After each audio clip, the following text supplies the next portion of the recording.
Welcome, IB Nation, to another edition of the Irish Breakdown podcast, and more specifically, upon further review, it is Sunday night. It is IB After Dark, and we have dove into the film. We have watched the offense. We have watched the defense, and we're ready to I comment. tried watching special teams, but it pissed me off too much, so I turned it off. It's a good thing that that's not included in the two things that I watch because I remember it very, very well, and I don't need to see it again, frankly, is how I feel about the special teams, Bryan. But this is upon further review. Thanks, everybody, for hanging out with us tonight and every Sunday night after an Irish game. And obviously, we are breaking down Notre Dame's 28-3 victory over Miami, Ohio. And we're going to do it how we have been doing it all season. This is the first opportunity Bryan gets to kind of give his comments on the game as a whole overall, since he does not participate in the post-game show. So we'll do that first. And then I'm participating in from the standpoint of I was in the chat. This is true. Until I was like, I'm going to have to ban everyone. So I need to step out of here. I know, right? Believe me. Then we will revisit the keys to victory offensively and defensively that Bryan put out on Saturday morning. So we will revisit those and discuss if they were met or not met. And then we will jump into kind of our thoughts on the film itself. Were things confirmed? Did we see something new? You know, that kind of thing. Obviously, we'll go on both sides of the ball, and then we'll discuss some of the key moments offensively and defensively. So that's kind of how this show works these days, and I'm looking forward to it. And again, Bryan, I say this all the time. It's a lot easier to break down film when you're talking about a win, even though there's plenty of things to work on both sides of the football. So I think that's the coach speak in me, man. It just is what it is. You know what I'm saying? So let's jump right in here with your thoughts, sir, on the game that was yesterday. Well, here's basically my how I think the reaction should be. So how about this? First and foremost, number one, if you can't enjoy the fact that your team won by 25, then perspective is needed. If you can't look at this game and realize that there's things that absolutely need to be better and that this team can and should play better and there are things that have to get fixed, then you also are lacking some perspective. It was a little bit of both. The issue is I don't know if we're having enough of a conversation where we're kind of talking at each other instead of to each other a little bit. And when you watch it, it's almost like I found myself jumping into the gotta defend category because some of the takes are so out there.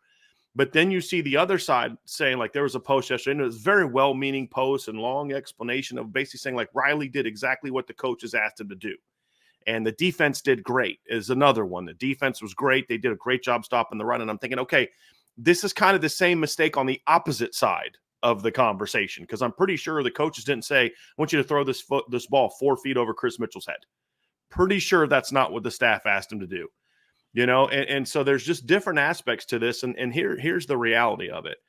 The last 2 weeks, Notre Dame has outscored their opponents 94-10, and they're not playing close to their best football. The question now coming out of this game, Vince, that you have to ask yourself is this just who they're going to be? Or is there another level they're going to get to? And that's the answer I don't know. But here was basically my overall takeaway from this game. I don't think the team came out flat. That was a positive. I don't think they came out flat like they did in the Northern Illinois game. I didn't see that. What frustrated me, however, was because I think this team played hard. I think they were physical. I think they battled Miami in that regard. It was different than Northern Illinois, but here's the other part of it. They were super sloppy in all phases of the game out of the gate, which tells me even though they didn't come out flat, they didn't come out with great focus. And that's a concern. I mean, you're talking about in the first half, you've got, just run it down, you've got offensive line penalties, you've got quarterback missing easy throws, you've got run-throughs being allowed by the offense, you've got missed tackles by the defense, not hustling out to a motion by the defense, getting knocked off the ball at the D-line, some missed run fits. You have as the first half, you've got a missed field goal on a bad snap.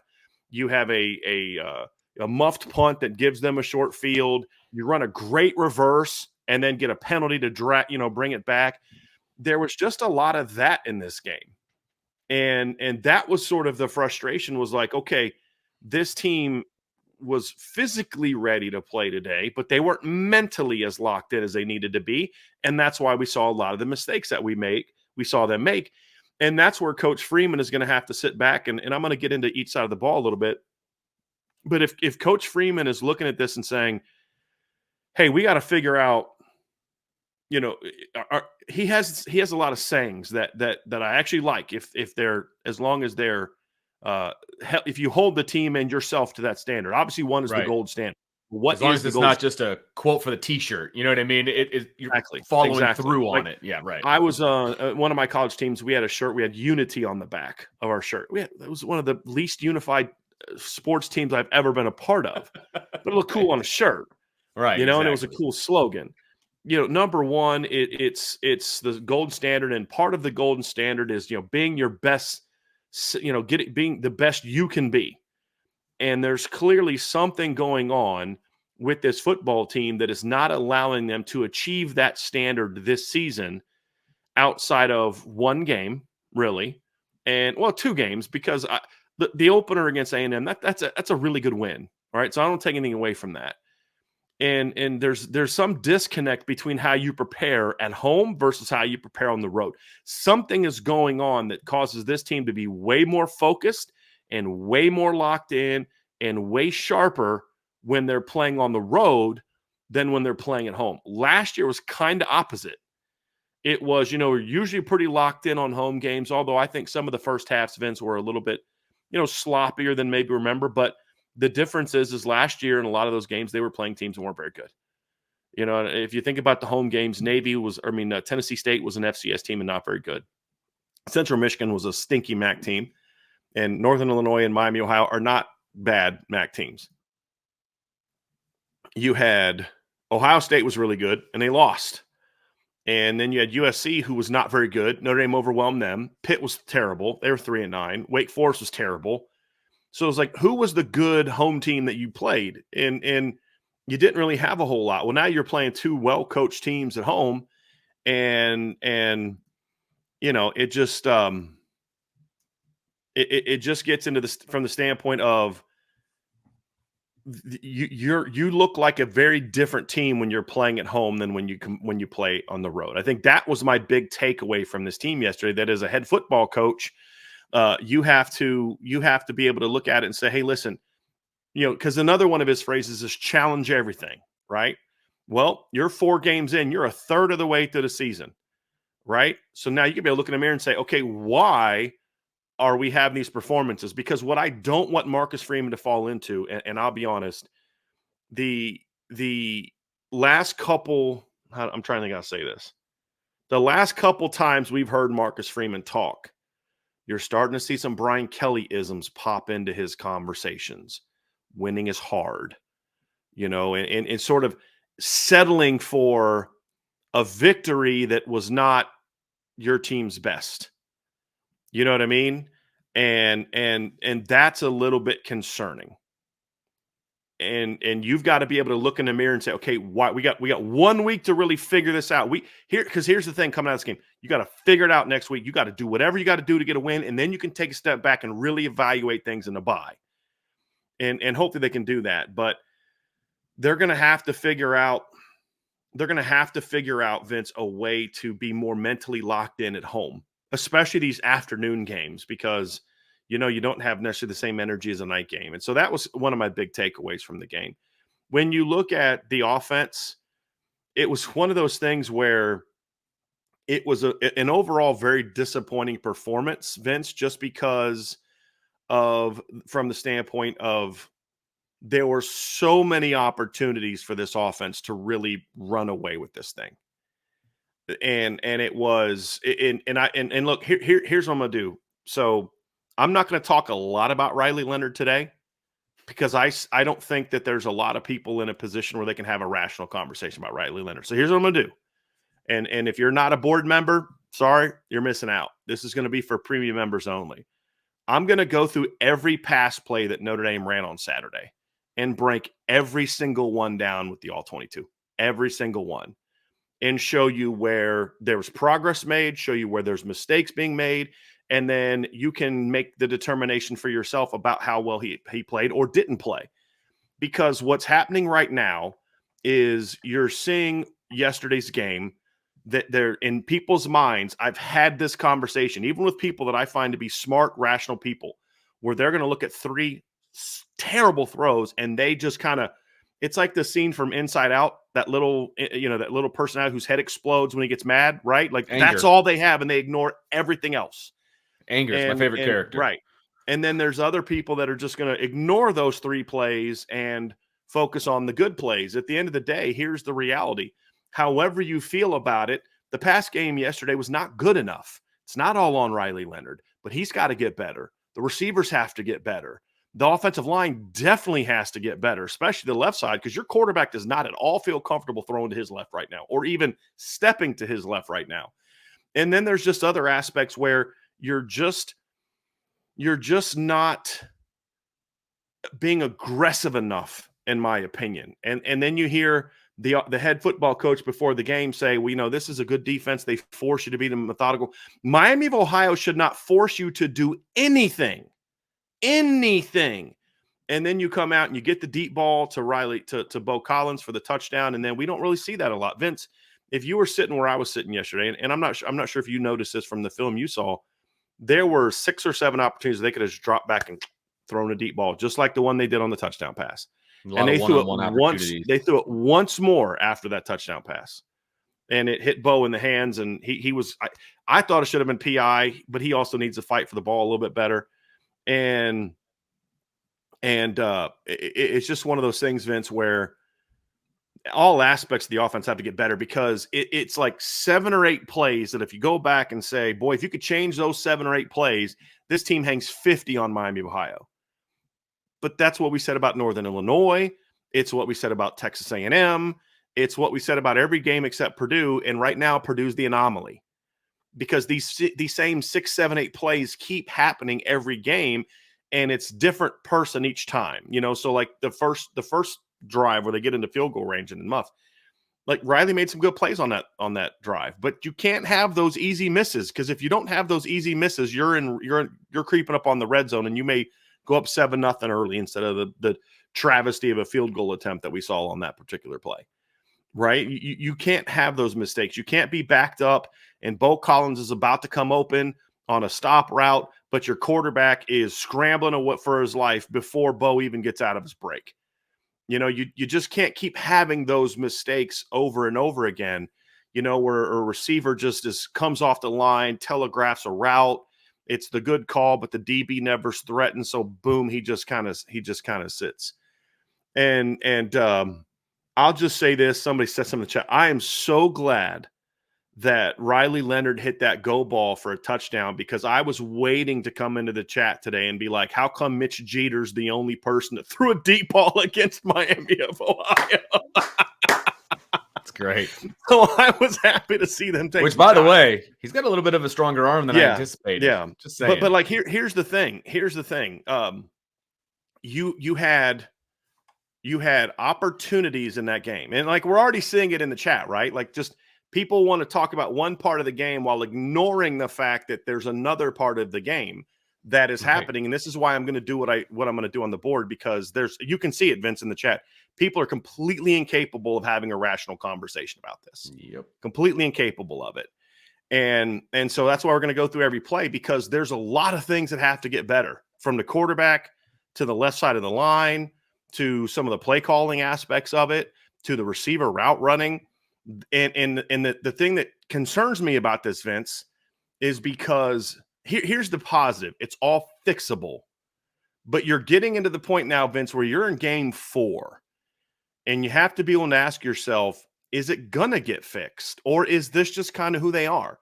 They're just going to be a team that is just sort of a mediocre passing team that'll hit some plays here and there, but they're going to dominate you on the ground. And if that's not there, it may be a long day. That's the reality of it, because however you feel about how he performed, Because again, you're seeing some people they just put his passing numbers and pretend like he didn't have 143 rushing yards. And that's the whole point is there's not a lot of people trying to have an honest conversation here. But what everyone should be willing to agree upon, and I think we would be more willing to agree upon it if people were willing to be a little bit more open-minded and have a rational conversation about, is we should all be able to come to this conclusion. The quarterback has to play better in the throwing game. Has to. But he's not alone. There's a lot of things that have to get better in the throwing game. And that's where we need to be focusing on right now if you're a Notre Dame coaching staff. Is we made some strides. We did some things better in this game than we had in the past. But especially like with the deep ball, you hit the big play to Bo Collins. You had 3 other deep balls that resulted in 15-yard penalties by the defense, which don't get factored into the statistics, but they were huge in this game. But then the throws you were hitting last week, you're missing this week, right? That's the frustrating part of it.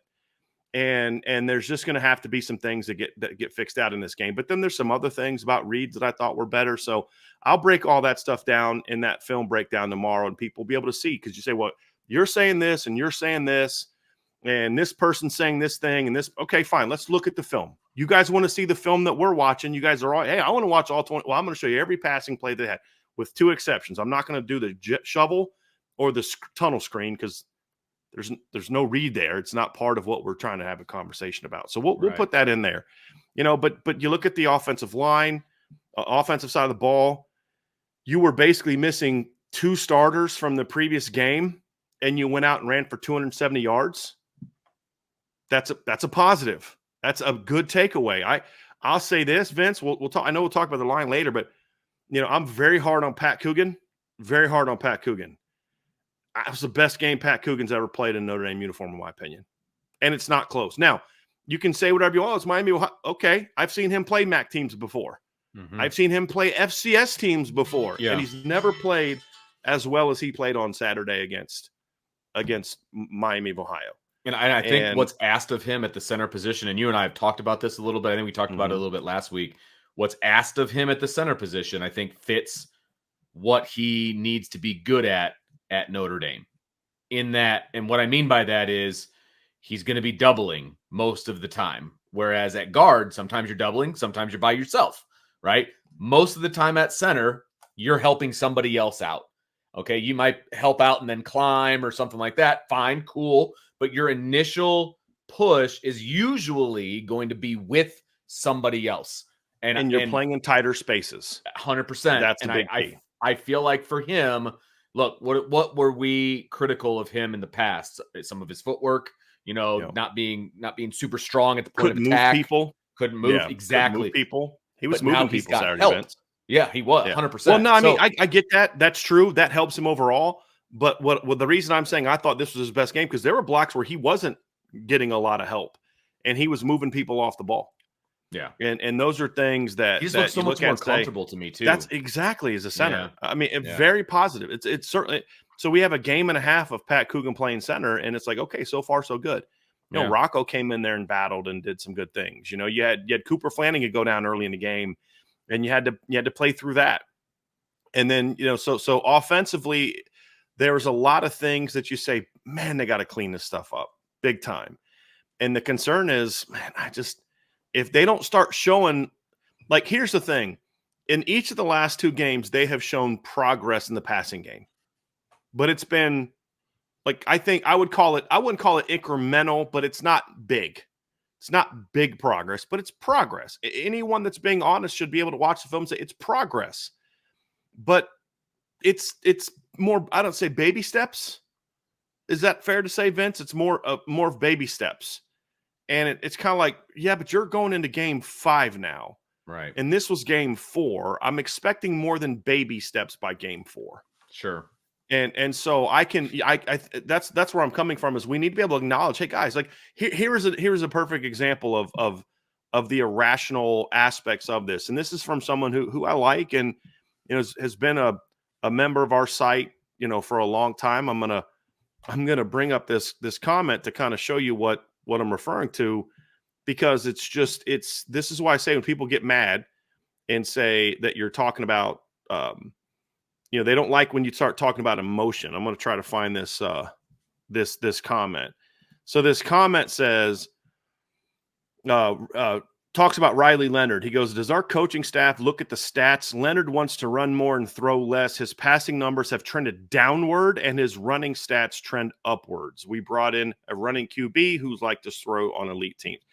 And so here's what I pointed out. It's like, okay, first 2 games, Riley Leonard had a 61.3 completion rate.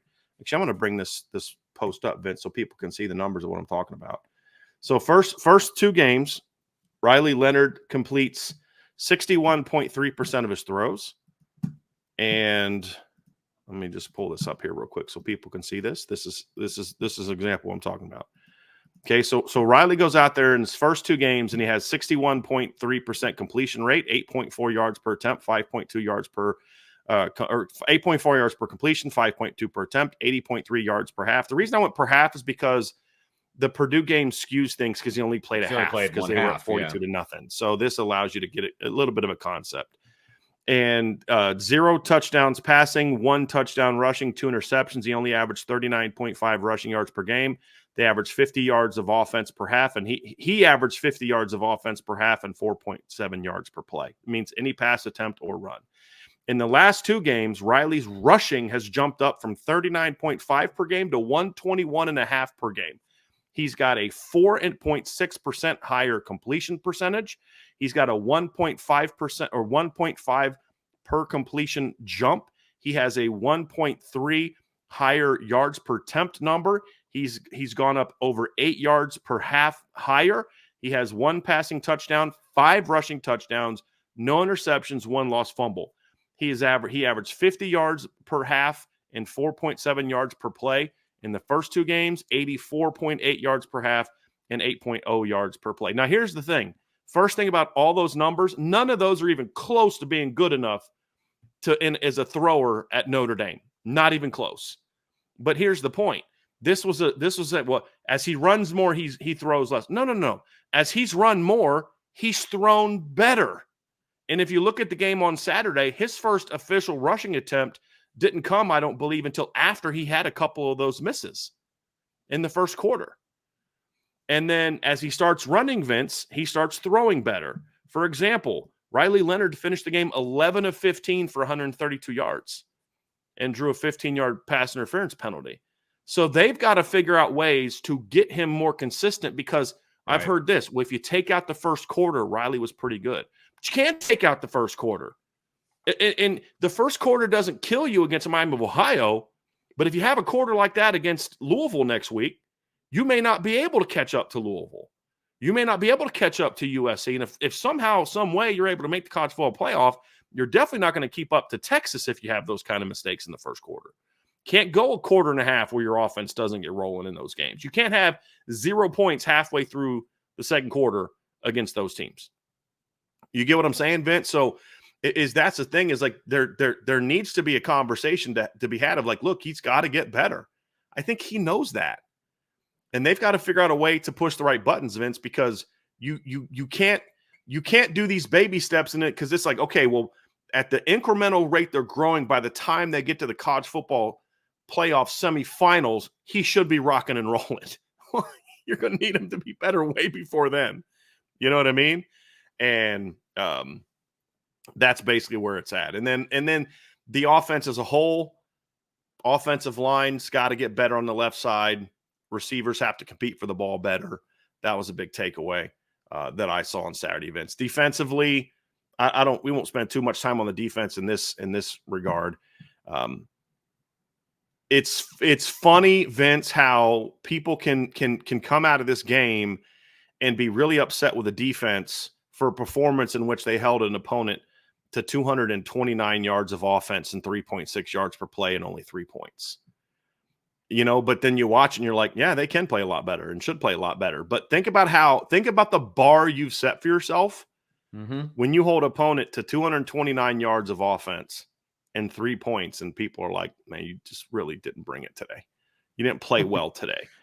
And then you watch the film and you're like, yeah, they didn't actually in a lot of ways play all that well today. Well, but still dominated. And they did. That's an encouraging thing. And here's why I say that, Vince, because what you saw yesterday was the talent level on this defense is so much greater than it used to be. Right.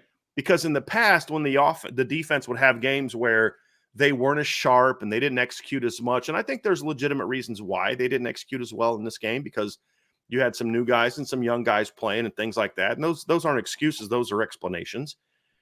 But when your talent level is what it is, you can have those mistakes and still dominate. And that's what kind of encouraged me about the play of the defense is say, look, I can be upset about the mistakes they made and the things they got to do better. And they absolutely do. And still come away saying like, but man, they were still pretty dominant in this game. But again, next week against Louisville, and this is the point that I was making to somebody, you say, well, they only ran for 110 yards. I get that, but they shouldn't have given up anywhere close to 110 yards against this team. And even though it was only 110 this week, but you gave up over 5 yards of carry to their running backs, if you play that way against Louisville next week, but you got to be careful with that conversation, because then I can say, well, but if they play the way they did against Purdue the week before, they'll beat Louisville by 3 touchdowns. And I don't even think that shouldn't even be the argument. Right. It's just in a, we're looking at this game, right? This game.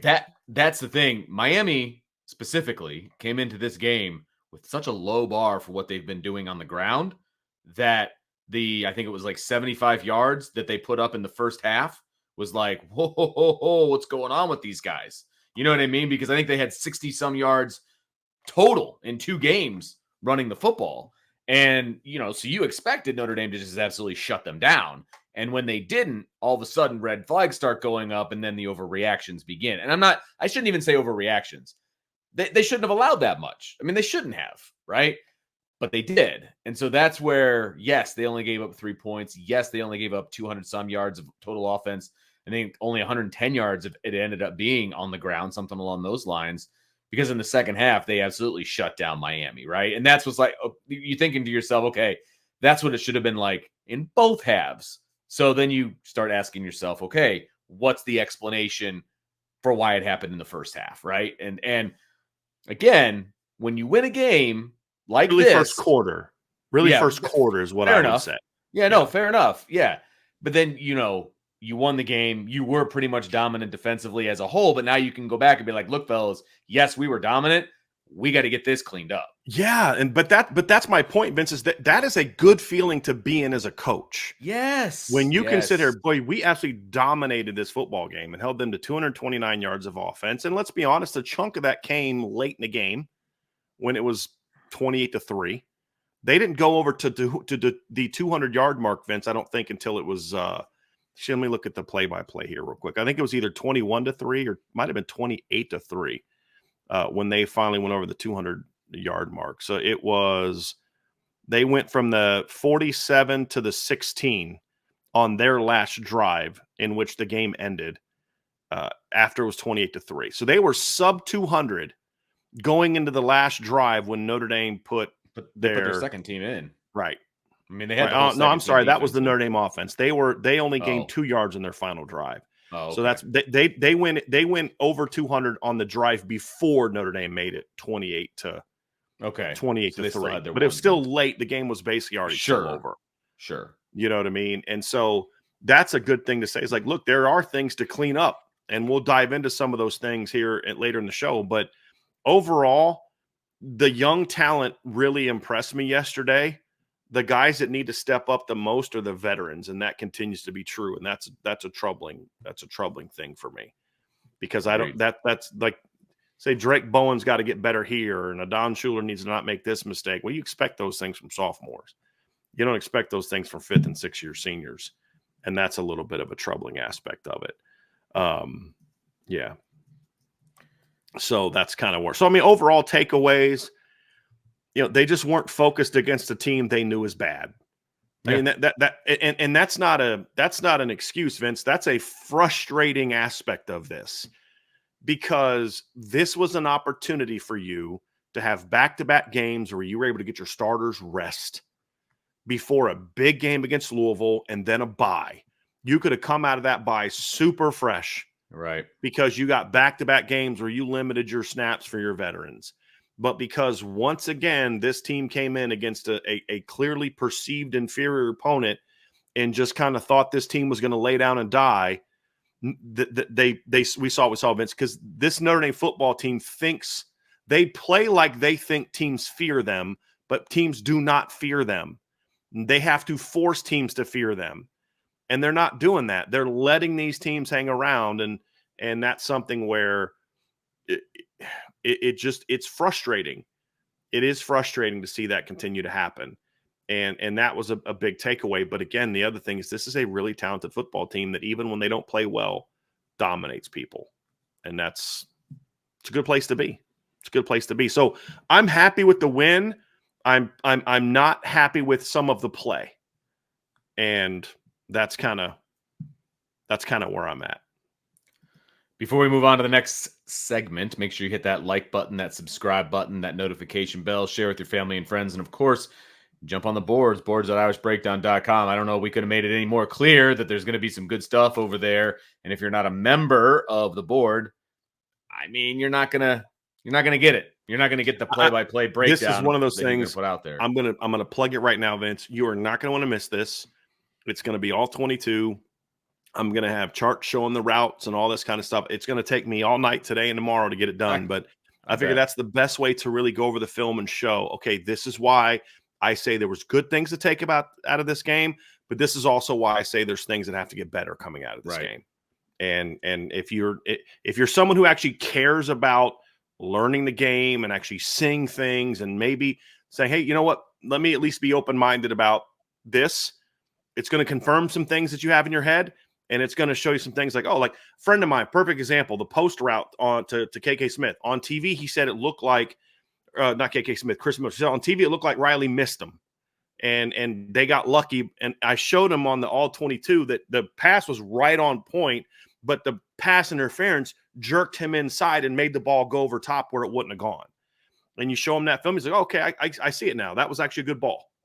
And it forced that guy. If that guy doesn't interfere with Chris Mitchell, it's a 50-yard touchdown. You know what I mean? So it's like you see those things like, okay, I'm still not happy about that. I'm still not happy about that. I'm still not happy about that, which is how you should feel.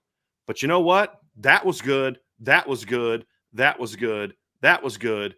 Let's see if they can kind of build on this next week and have some success against Louisville. And so you'll get a chance to see that for yourself. Instead of taking my word for it, see it with your own eyes and challenge yourself to learn more from it. And that's what every fan should want to do, in my opinion. So you can find that at boards.irishbreakdown.com. That'll be up sometime tomorrow. I don't know when. So whenever I get it done is when it's going to be ready to go.